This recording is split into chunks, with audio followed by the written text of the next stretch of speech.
Hello students, a very very good morning to you all.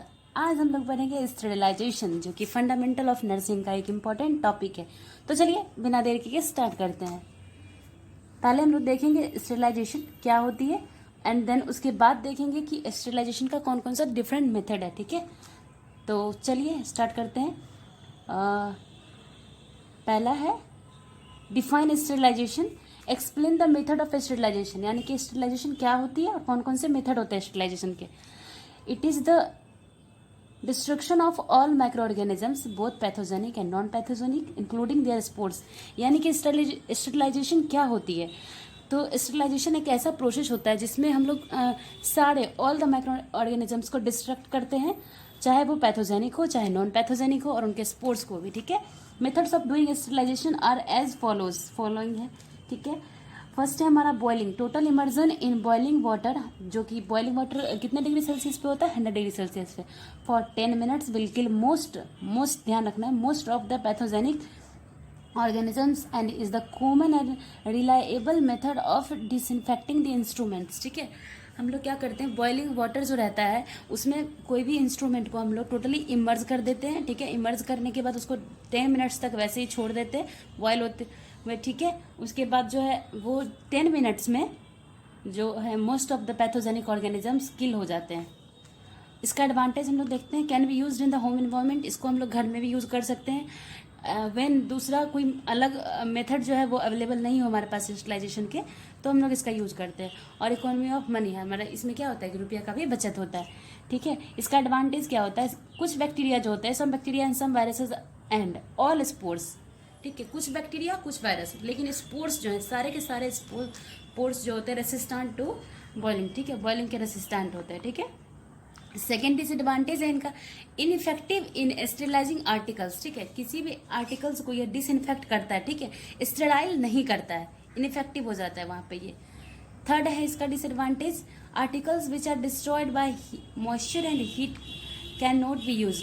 और कोई भी articles है जिसका हम लोग क्या किए हैं, बॉइलिंग किए हैं, फिर वो अगर उसमें हीट या मॉइस्चर का एक्सपोजर हो गया तो उसको हम लोग क्या करते, यूज़ नहीं कर सकते।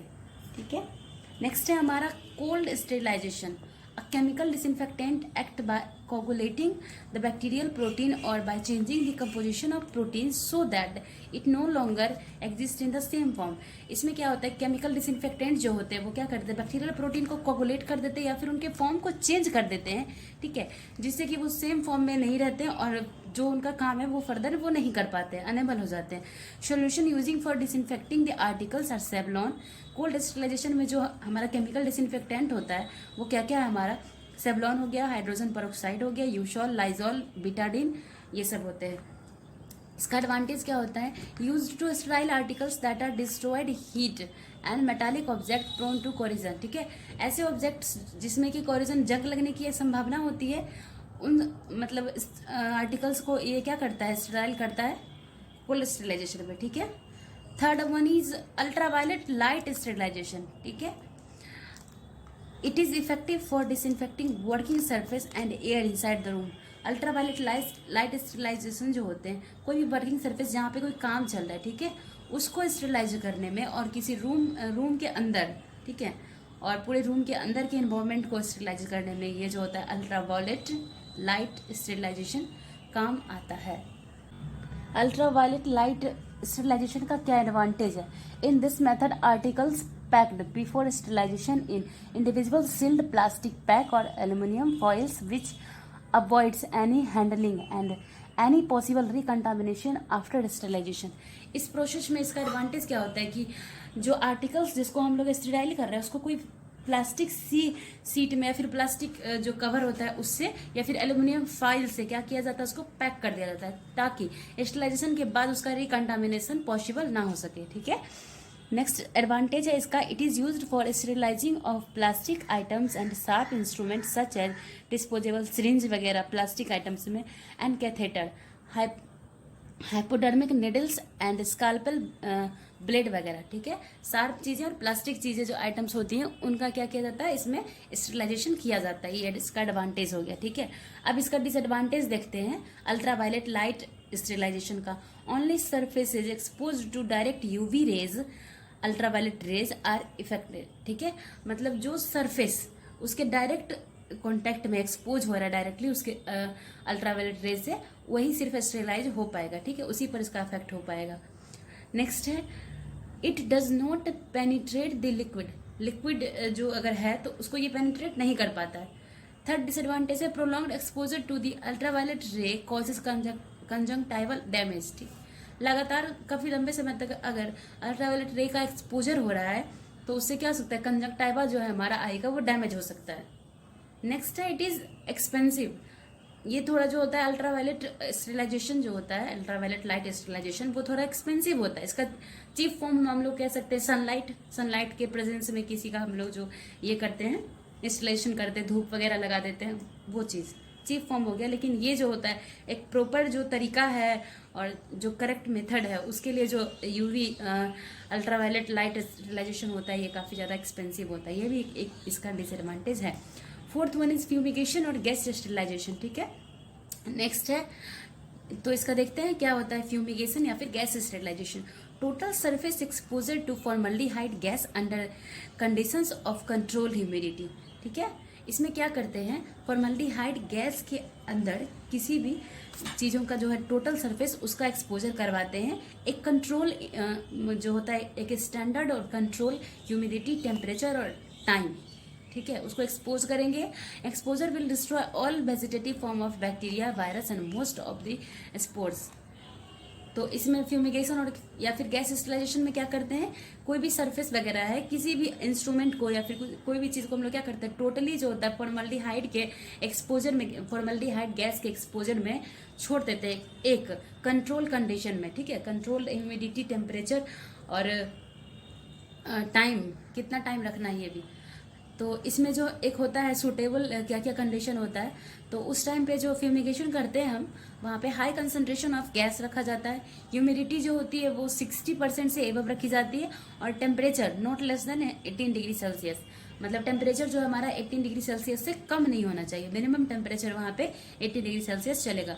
और एक्सपोजर टाइम जो हम लोग आर्टिकल को इंस्ट्रूमेंट कर रहे हैं, जिन चीज़ों का भी जिस चीज़ों का भी स्टेरिलाइजेशन वहाँ पे उस टाइम पे कर रहे हैं जो भी आइटम्स का, उसको हम लोग 1 से लेके 16 यानी कि 1 to 16 आवर्स तक उसको एक्सपोज करके रखेंगे फॉर्मल्डिहाइड गैस में, ठीक है। और जो भी सॉल्यूशंस होते हैं जो इस प्रक्रिया में यूज किए जाते हैं फ्यूमिगेशन या फिर गैस स्टेरिलाइजेशन में, उसमें आता है ये फॉर्मलिन टैबलेट्स और इथिलीन ऑक्साइड लिक्विड्स होते हैं ये, ठीक है। बहुत सारे ग्लव्स हो गया और बहुत सारी चीज़ें मेडिकल आइटम्स जो होते हैं सिरिंज वगैरह, बहुत सारी चीज़ें उस पर आप लोग देखेंगे उसके रैपर पे लिखा रहता है EO स्टेराइल बाय EO, यानी कि वो इथिलीन ऑक्साइड से स्टेराइल किया गया है। और नेक्स्ट है हमारा dry heat sterilization. High temperature and comparatively long exposure times are required. इसमें टेम्परेचर को काफ़ी ज़्यादा हाई रखते हैं, ड्राई हीट है ना, और लंबे टाइम तक इसको हम लोग टेम्परेचर के एक्सपोज में रखते हैं, हाई टेम्परेचर करते हैं और लंबे टाइम तक रखते हैं। इसका एडवांटेज क्या होता है, use for fabrics and dressing, जो भी फैब्रिक्स आइटम है उनका हम लोग इसमें स्टेरिलाइजेशन करते हैं। नेक्स्ट है स्टीम अंडर प्रेशर और autoclaving. It is a very very most important topic, ठीक है। ऑटोक्लेविंग मेथड जो होता है नेक्स्ट मेथड है हमारा, देखते हैं क्या होता है। It is the most widely used economical and one of the most effective method of destroying micro organisms. ये मोस्ट वाइडली यूज्ड, सबसे ज़्यादा जो होता है यूज़ किया जाने वाला स्टेरिलाइजेशन का एक मेथड होता है, काफ़ी ज़्यादा ये इकोनॉमिकली भी बेनिफिशियल देखा जाता है, one of the most effective, और ये इफेक्टिव मेथड भी होता है माइक्रो ऑर्गेनिज्म को डिस्ट्रॉय करने के लिए। इस मेथड में क्या करते हैं ना कि यूजेज अ हाई टेम्परेचर काफ़ी हाई रखते हैं, प्रेशर को भी और ह्यूमिडिटी को भी, to destroy the bacterial life. Temperature, pressure और ह्यूमिडिटी इन सबको क्या करते हैं, काफ़ी ज़्यादा हाई रखते हैं। Steam in autoclave be at, steam जो रहेगा हमारा वो 15 IVS रहता है पर इंचेस। नेक्स्ट है प्रेशर को 121 डिग्री सेल्सियस रखते हैं और टेम्परेचर जो होता है वो स्टीम इन ऑटोक्लेव जो होता है उसमें हम लोग क्या करते हैं, प्रेशर को जो है रखते हैं 15 LVS, सॉरी यहाँ पे थोड़ा मिस्टेक हो गया, सुधार लीजिएगा, 15 LVS पर इंच रखते हैं और 121 डिग्री सेल्सियस टेम्परेचर को रखते हैं और 30 मिनट तक उसको स्टेराइल करते हैं, ठीक है। इसका एडवांटेज क्या होता है, autoclave is used to sterile surgical instrument and surgical dressings ETC। और इसका जो यूज होता है ऑटोक्लेव का वो होता है किसी भी स्टेराइल सर्जिकल आइटम्स को ये करने में, स्टेराइल करने में और सर्जिकल ड्रेसिंग्स को। Thank you so much.